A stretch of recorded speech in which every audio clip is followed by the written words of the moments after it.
அவர் நமக்கு அற்புதம் செய்வார், அதிசயங்களே செய்வார்.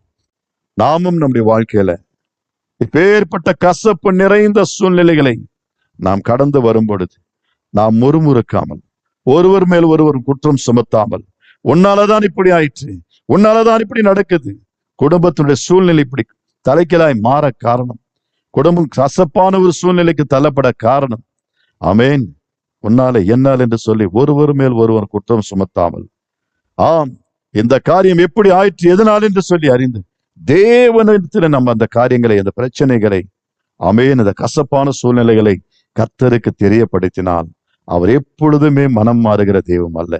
அவர் நமக்கு அற்புதம் செய்வார், அதிசயங்களே செய்வார். அந்த மாறாவை மதுரமாக்கி அவர்கள் குடிக்க இனிமையான தண்ணீராக மாற்றினார்.